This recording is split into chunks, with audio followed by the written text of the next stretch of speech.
हरे कृष्णा। प्रिय श्रोताओं, जीवन में पाप और पुण्य की गति बड़ी सूक्ष्म है। कभी कोई कर्म अनजाने में बंधन बन जाता है और कभी छोटी सी भक्ति मुक्ति द्वार खोल देती है। आज माघ शुक्ल की जया एकादशी का वह पावन दिन है जिसके विषय में शास्त्र कहते हैं, जया एकादशी प्रेत योनि तक का उद्धार कर जीवन को भगवान विष्णु के धाम तक ले जाने की शक्ति रखती है। यह मात्र संतान सुख या समृद्धि के लिए ही नहीं, बल्कि कर्म बंधन से मुक्ति और जीवन की बाधाओं के विनाश के लिए भी किया जाता है। आज की कथा के माध्यम से हमें यह जानना है कि कैसे श्री हरि एक ऐसे जीवन पर कृपा करते हैं जो ना तो बड़ा ज्ञानी था और ना ही बड़ा भक्त था, फिर भी श्री हरि की दया से मोक्ष के द्वार उसके लिए स्वयं खुल गए। तो मन को शांत कीजिए और श्रवण कीजिए जया एकादशी की दिव्य कथा। एक समय युधिष्ठिर महाराज ने भगवान श्री कृष्ण से कहा, हे भगवान, कृपया आप मुझे माघ मास के शुक्ल पक्ष की एकादशी तिथि के विषय में विस्तार से बताइए। इस एकादशी में कौन से देवता का पूजन करना चाहिए? इस एकादशी की व्रत विधि क्या है? और क्या प्राचीन काल में किसी ने इस एकादशी व्रत का पालन किया था? अगर इसका कोई इतिहास है तो वह भी सुनाइए। और इस एकादशी का पालन करने से कौन से पुण्य फल की प्राप्ति होती है, यह भी मैं जानना चाहता हूँ। युधिष्ठिर महाराज की इस जिज्ञासा को सुनकर भगवान श्री कृष्ण कहते हैं, हे युधिष्ठिर महाराज, माघ मास के शुक्ल पक्ष की एकादशी को जया एकादशी कहते हैं। इस एकादशी के उपवास से मनुष्य भूत प्रेत पिचास आदि की योनि से मुक्त हो जाता है और इसीलिए इस एकादशी के उपवास को विधि अनुसार करना चाहिए। अब मैं आपसे जया एकादशी के व्रत के पौराणिक कथा कहता हूँ। ध्यान पूर्वक सुनिए। एक बार देवताओं के राजा इंद्रनंदन वन में भ्रमण कर रहे थे। चारों ओर किसी उत्सव के समान वातावरण था। गंधर्व सभी गायन कर रहे थे, गंधर्व कन्याएं नृत्य कर रही थी और वहीं पर पुष्पवती नामक गंधर्व कन्या ने मात्यवान नामक गंधर्व को देखा। वो उस पर आसक्त हो गई और अपने हाव भाव से उसे प्रसन्न करने का प्रयास करने लगी। माल्यवान भी उस गंधर्व कन्या पर आसक्त होकर अपने गायन का सुर और ताल भूल गया। इससे संगीत की लय टूट गई और संगीत का समस्त आनंद छीन हो गया। सभा में उपस्थित देवगणों को यह अत्यंत अनुचित लगा और यह देखकर देवराज इंद्र भी रुष्ट हो गए। संगीत एक पवित्र साधना है। इस साधना को भ्रष्ट करना महापाप है और इसीलिए क्रोधवश देवराज इंद्र ने पुष्पवती और माल्यवान को श्राप दे दिया। संगीत की साधना को अपवित्र करने वाले माल्यवान और पुष्पवती, तुमने देवी सरस्वती का घोर अपमान किया है और इसीलिए तुम्हें मृत्यु लोक में जाना होगा। गुरुजनों की सभा में असमय और लज्जाजनक प्रदर्शन करके तुमने गुरुजनों का भी अपमान किया है और इसीलिए इंद्रलोक में रहना तुम्हारे लिए अब वर्जित है। अब तुम अधम पिचास और असंयमी के समान जीवन व्यतीत करोगे। आज जाओ, पृथ्वी लोक पर जाओ और पिशाच योनि को प्राप्त करो और कष्ट भोगो। इस प्रकार देवेंद्र का श्राप सुनकर वे दोनों अत्यंत दुखी हो गए। हिमालय पर्वत पर पिशाच योनि में दुख पूर्वक रहते हुए अब वे जीवन यापन कर रहे थे। उन्हें गंध रस स्पर्श आदि का कोई बोध नहीं था। वही उन्हें असहनीय दुख सहने पड़ रहे थे। रात दिन में उन्हें एक क्षण के लिए भी निद्रा नहीं आती थी। उस स्थान का वातावरण अत्यंत शीतल था, जिसके कारण उनके रोम खड़े हो जाते थे, हाथ पैर सूत्र पड़ जाते थे और दांत किटकिटाने लगते थे। एक दिन उस पिशाच ने अपनी स्त्री से कहा, न जाने हमने पूर्व जन्म में कौन से पाप किए हैं जिसके कारण हमें इतनी दुखदायी पिशाच योनि प्राप्त हुई है। पिशाच योनि से तो नरक के दुख सहना अधिक उत्तम है।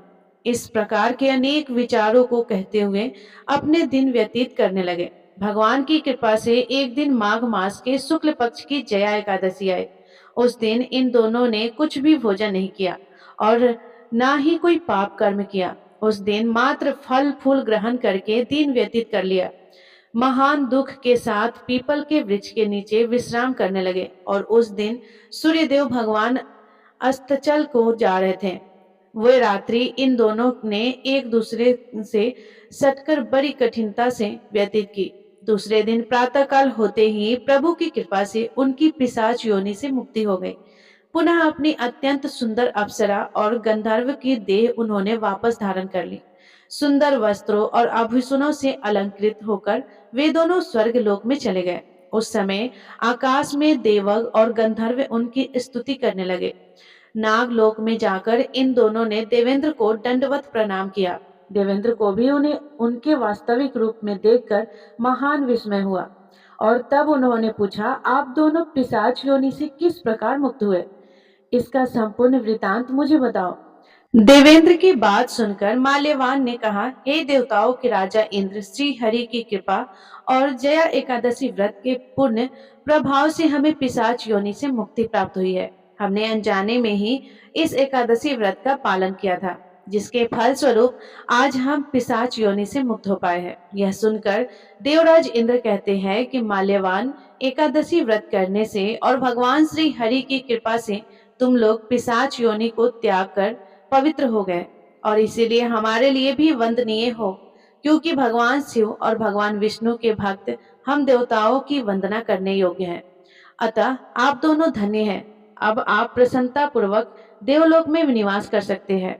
कथा का समापन करते हुए भगवान श्री कृष्ण कहते हैं, हे राजन, इस जया एकादशी के उपवास से कुयोनि के सहज ही मुक्ति मिल जाती है। जो मनुष्य इस एकादशी का व्रत कर लेता है, उसने मानो सभी तप यज्ञ दान कर लिए हैं। जो मनुष्य श्रद्धा पूर्वक जया एकादशी का व्रत करते हैं, वे अवश्य ही सहस्त्र वर्षों तक स्वर्ग में वास करते हैं और उन्हें कभी भी पिशाच योनि में नहीं रहना पड़ता है। तो यह थी आज की जया एकादशी की पौराणिक कथा। बोलिए श्री राधे कृष्ण भगवान की जय, विष्णु भगवान की जय। आइए सुनते हैं तुलसी माता की संपूर्ण कथाएं। तुलसी माता को हरि प्रिया भी कहा जाता है। जितना भगवान श्री हरि विष्णु सोने, चांदी, हीरे और मोती से प्रसन्न नहीं होते, उतना सिर्फ तुलसी दल से प्रसन्न हो जाते हैं। सच्ची श्रद्धा भाव से तुलसी दल भगवान श्री विष्णु को अर्पित करने से मनुष्य के सभी संकट कट जाते हैं और मनोकामनाओं की पूर्ति होती है। शास्त्रों के अनुसार एकादशी के दिन तुलसी जी में कभी भी जल नहीं चढ़ाना चाहिए, क्योंकि तुलसी महारानी स्वयं एकादशी का निर्जल व्रत रखती है। लेकिन द्वादशी के दिन व्रत के पारण के समय तुलसी माता को जल अवश्य चढ़ाना चाहिए और पूरे विधि विधान से पूजा पाठ करके उनकी कथाओं को सुनकर ही अपना व्रत खोले। आइए अब सुनते हैं तुलसी माता की कथा। एक बुढ़िया माई तुलसी जी को सींचती थी और कहती थी, हे तुलसी माता, सत की दाता, मैं तेरा बिरवा सींचती हूँ। मुझे बहू दे, पीताम्बर की धोती दे, मीठा मीठा घास दे, बैकुंठ में वास दे, चटक की चाल दे, पटक की मौत दे, चंदन का काठ दे, रानी सा राज दे, दाल भात का भोजन दे, ग्यारस की मौत दे और कृष्ण जी की कंधा दे। तब तुलसी माता यह सुनकर सूखने लगी। तो भगवान ने पूछा, हे तुलसी, तुम क्यों सूख रही हो? तो तुलसी माता ने कहा कि एक बुढ़िया रोज आती है और यही बात कह जाती है, मैं सब बात तो पूरा कर दूंगी, लेकिन भगवान कृष्ण का कंधा कहाँ से लाऊंगी? तो भगवान बोले कि जब वो मरेगी तो मैं अपने आप कंधा देने आ जाऊंगा, तो बुढ़िया से कह देना। जब बुढ़िया माई मर गई, सब लोग आ गए। जब माई को ले जाने लगे तो वह किसी से नहीं उठी। तो भगवान कृष्ण एक बार 12 वर्ष के बालक का रूप धारण करके आए और बालक ने कहा कि मैं कान में एक बात कहूंगा तो बुढ़िया माई उठ जाएगी। बालक ने बुढ़िया माई के कान में कहा, बुढ़िया माई, मन की निकाल ले, पीताम्बर की धोती ले, मीठा मीठा घास ले, बैकुंठ में वास ले, चटक की चाल ले, पटक की मौत ले, कृष्ण जी के कंधा ले। यह सुनकर बुढ़िया माई हल्की हो गई। तो भगवान श्री कृष्ण ने उन्हें कंधा दिया और बुढ़िया माई को मुक्ति मिल गई। हे तुलसी माता, जैसे बुढ़िया माई को मुक्ति दी, वैसे ही सबको देना। प्रेम से बोलिए श्री तुलसी महारानी की जय, भगवान श्री कृष्ण की जय। प्रिय श्रोताओं, अब आइए तुलसी माता की दूसरी कथा को सुनते हैं। इस कथा को सुनने से एकादशी के व्रत का संपूर्ण फल मिल जाता है। किसी समय एक कुटुंब में ननद तथा भाभी साथ साथ रहती थी। ननद का विवाह अभी नहीं हुआ था। वह तुलसी के पौधे की बहुत सेवा करती थी, लेकिन उसकी भाभी को यह सब बिल्कुल भी पसंद नहीं आता था। जब कभी उसकी भाभी को अत्यधिक क्रोध आता, तब वह उसे ताना देते हुए कहती कि जब तुम्हारा विवाह होगा तो मैं तुलसी ही बारातियों को खाने को दूंगी और तुम्हारे दहेज में भी तुलसी ही दूंगी। कुछ समय बीत जाने पर ननद का विवाह पक्का हुआ। विवाह के दिन भाभी ने अपने कथन अनुसार बारातियों के सामने तुलसी का गमला फोड़ दिया और खाने के लिए कहा। तुलसी की कृपा से वह फूटा हुआ गमला अनेकों स्वादिष्ट पकवानों में बदल गया। भाभी ने गहनों के नाम पर तुलसी की मंजरी से बने गहने पहना दिए। वह सब भी सुंदर सोने जवाहरात के बदल गए। भाभी ने वस्त्रों के स्थान पर तुलसी का जनेऊ रख दिया। वह रेशमी तथा सुंदर वस्त्रों में बदल गया। ननद की ससुराल में उसके दहेज की बहुत प्रशंसा की गई। यह बात भाभी के कानों तक भी पहुंची। उसे बहुत आश्चर्य हुआ। उसे अब तुलसी माता की पूजा का महत्व समझ आ गया। भाभी की एक लड़की थी। वह अपनी लड़की से कहने लगी कि तुम भी तुलसी माता की सेवा किया करो, तुम्हें भी बुआ की तरह फल मिलेगा। वह जबरदस्ती अपनी लड़की की सेवा करने के लिए कहती थी, लेकिन लड़की का मन तुलसी सेवा में नहीं लगता था। लड़की के बड़े होने पर उसके विवाह का समय आता है, तब भाभी सोचती है कि जैसा व्यवहार मैंने अपनी ननद के साथ किया था, वैसा ही मैं अपनी लड़की के साथ भी करती हूँ, तो यह भी गहनों से लग जाएगी और बारातियों को खाने में पकवान मिलेंगे। ससुराल में इसे भी बहुत इज्जत मिलेगी। यह सोचकर वह बारातियों के सामने तुलसी का गमला फोड़ देती है, लेकिन इस बार गमले की मिट्टी ही रह जाती है। मंजरी तथा पत्ते भी अपने रूप में ही रहते हैं। जनेऊ भी अपना रूप नहीं बदलता है। सभी लोग और बारातियों द्वारा भाभी की बुराई की गई। लड़की के ससुराल वाले भी लड़की की बुराई करते हैं। भाभी कभी ननद को नहीं बुलाती थी। भाई ने सोचा मैं बहन से मिलकर आता हूँ। उसने अपनी पत्नी से कहा और कुछ उपहार बहन के पास ले जाने की बात कही, तो भाभी ने थैले में ज्वार भरकर कहा कि कुछ नहीं है, तुम यही ले जाओ। वह दुखी मन से बहन के पास चला गया। वह सोचता रहा कि कोई भाई अपनी बहन के घर ज्वार कैसे ले जा सकता है। यह सोचकर वह एक गौशाला के पास रुका और ज्वार का थैला गाय के सामने पलट दिया। तभी गाय पालने वाले ने कहा कि आप गाय के सामने हीरे मोती तथा सोने क्यों डाल रहे हो। भाई ने सारी बात उसे बताई और धन लेकर खुशी से अपनी बहन के घर की ओर चल दिया। दोनों बहन भाई एक दूसरे को देखकर अत्यंत प्रसन्न हुए। प्रेम से बोलिए तुलसी माता की जय, शालिग्राम भगवान की जय। प्रिय श्रोताओं, अब आइए सुनते हैं एकादशी माता की कथा। एक बूढ़ी माँ ने एक बार एकादशी का व्रत रखा। बड़ा ही भाव भक्ति से पूजा अर्चना की। उन्हें वृद्धावस्था में क्या बाधा थी, वे तो अपने पुत्र पौत्रों की सुख सुविधा के लिए व्रत रखने लगी थी। वे दिन भर तो जरा कठोर मन करके अपनी प्यास को रोकी रही। दिन में पूजा पाठ किया, कथा सुनी और पंडित जी को मिट्टी के पात्र में भरकर पानी और ऋतु फल दान में दिए। दोना भर के भूरा शक्कर वितरित किया। गर्मी के कारण बहुत बेचैन थी, इस कारण से बड़ी देर तक पानी में पड़ी रही और पानी के कुल्ला करती रही। अपना मुंह बार बार धोती, तब कहीं थोड़ा बहुत धैर्य बंध पाया। धूप तो तेज पड़ ही रही थी, इस कारण बार बार मुंह सूख रहा था। बूढ़ी माँ बहुत बेचैन हो रही थी, क्योंकि एक तो बुढ़ापा और दूसरे यह भयंकर गर्मी। वृद्धावस्था की स्थिति तो कुछ दूसरी ही प्रकार की होती है। जैसे तैसे रो धो के दिन कट पाया। अब पहाड़ सी रात सामने थी, उसका कटना बड़ा ही कठिन दिखाई दे रहा था। खटिया पर पड़े बुढ़िया माई को शांति नहीं मिल रही थी और वे बार बार करवट बदल रही थी।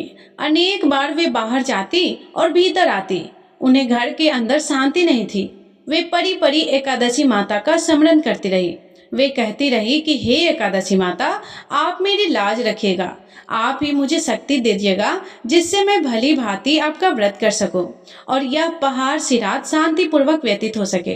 प्यास के कारण बूढ़ी माँ की बेचैनी तो बढ़ ही रही थी। उन्होंने धैर्य रखने का बहुत प्रयास किया, किंतु सहनशीलता की सीमा टूट गई और वे घबराकर एकदम चिल्ला पड़ी। बोली कि बचाओ बचाओ। अम्मा का चिल्लाना सुनकर परिवार भर के नर नारी, बच्चे और पड़ोसी एकत्रित होकर बूढ़ी अम्मा की खटिया के समीप पहुंच गए। सबने पूछा कि अम्मा जी, आपको क्या हुआ है, आप क्यों चिल्ला रही हो, आप इस वृद्धावस्था में यह कठिन व्रत क्यों कर रही है। अम्मा जी, शक्ति से ही भक्ति होती है। थोड़ी ही देर में वे फिर से बोली कि अरे, हमारे तो प्राण ही निकले जा रहे हैं। मेरी छाती पर ठंडे पानी का घड़ा रख दो। नातियों ने दादी की छाती पर ठंडे पानी का पात्र रख दिया। तब कहीं जाकर उन्हें थोड़ा बहुत आराम मिला और थोड़ी देर के लिए उन्होंने अपनी आंखें बंद कर ली। एकादशी माता ने सोचा कि यह बूढ़ी अम्मा तो बहुत ही कठोर है, जरा जाकर उसकी परीक्षा लेना चाहिए। वे आधी रात को मुर्गा बनकर देर लगाने लगे। मुर्गा की आवाज सुनकर दादी जल्दी से उठी और बाहर जाकर आसमान की ओर देखा, किंतु आसमान में कहीं उन्हें प्रातःकालीन तारा दिखाई नहीं दिया। वे सोचने लगी कि यह मुर्गा क्यों और कैसे बोल गया। उन्हें प्यास तो लग ही रही थी, थोड़ा बहुत उनका मन भी विचलित होने लगा, किंतु अंत में उन्होंने दृढ़ निश्चय किया कि अब मैं व्रत को पूर्ण करके ही छोड़ूंगी, चाहे भले ही मेरे प्राण निकल क्यों न जाए। यह सोचकर फिर वे खटिया पर शिथिल होकर लेट गई। थोड़ी ही देर में एकादशी माता ने उनकी फिर से परीक्षा लेनी चाहिए। एक छोटी सी बच्ची बालिका एक गिलास में शरबत लेकर उनके सिरहाने खड़ी हो गई और जोर से बोली कि दादी जी, सवेरा हो गया है, आप हाथ मुंह धोकर शरबत पी लीजिए। पहले तो शरबत का गिलास देकर उनका मन ललचा गया, लेकिन अचानक व्रत का स्मरण हो आया और उन्होंने सोचा कि मैं किसी भी प्रकार से अभी शरबत नहीं पी सकती हूँ, और वे शांति पूर्वक अपनी खटिया पर लेट गई। फिर थोड़ी ही देर में उन्हें ऐसा लगा जैसे किसी ने उन्हें पानी के कुएं में पटक दिया हो। वे बड़ी देर तक उस कुएं में हाथ पांव चलाती रही, किंतु उन्होंने अपने मुंह में पानी की एक बूंद भी नहीं जाने दिया और वे दृढ़ता पूर्वक अपने व्रत का पालन करती रही। थोड़ी ही देर में ना जाने कहां से सामने आग जलने लगी, जिससे भारी गर्मी बढ़ने लगी और प्यास के कारण प्राण निकलने लगे, किंतु बूढ़ी अम्मा का कुछ भी नहीं बिगाड़ पाया। वे जहां की तहां मुस्कुराती हुई सी बैठी रही। थोड़ी ही देर में बाहर प्रकाश दिखाई देने लगा। ऐसा लगा कि जैसे सवेरा हो गया हो। बूढ़ी अम्मा ने जब बाहर निकलकर देखा तो समझ गई कि अभी सवेरा होने में 3-4 घंटे की देरी है। यह जानकर वे शांति पूर्वक इधर उधर घूमने फिरने लगी।